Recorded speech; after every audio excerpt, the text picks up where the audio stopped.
കോടതിയലക്ഷ്യ കേസിൽ ഹൈക്കോടതിയിൽ ഹാജരായി ഇ.പി. ജയരാജനും എം.വി. ജയരാജനും പി. ജയരാജനും സത്യവാങ്മൂലം സമർപ്പിക്കാൻ കോടതി നിർദ്ദേശിച്ചു. 4 ആഴ്ചയ്ക്ക് ശേഷം ഹർജി വീണ്ടും പരിഗണിക്കും. വിശദാംശങ്ങളുമായി ഷപ്ന സിയാദ ചേരുകയാണ്. ഷപ്ന, വിശദാംശങ്ങൾ.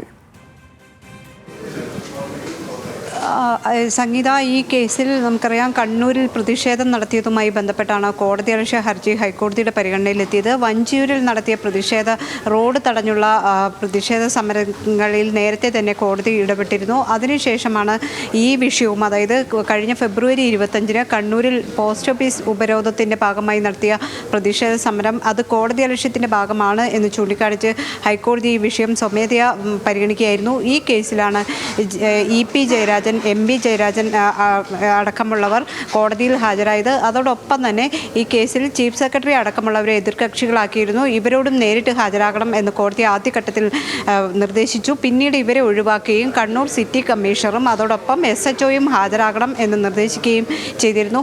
ഇന്നിപ്പോൾ ഇവർ എതിർകക്ഷികളായ എം.വി. ജയരാജൻ, ഇ.പി. ജയരാജൻ അടക്കമുള്ളവർ ഹാജരായി. കോടതി ഇവരോട് സത്യവാങ്മൂലം സമർപ്പിക്കാൻ നിർദ്ദേശിച്ചു. തുടർന്ന് ഹർജി 4 ആഴ്ചയ്ക്ക് ശേഷം പരിഗണിക്കാനായി ഇപ്പോൾ മാറ്റിയിരിക്കുകയാണ്. ശരി ഷപ്ന.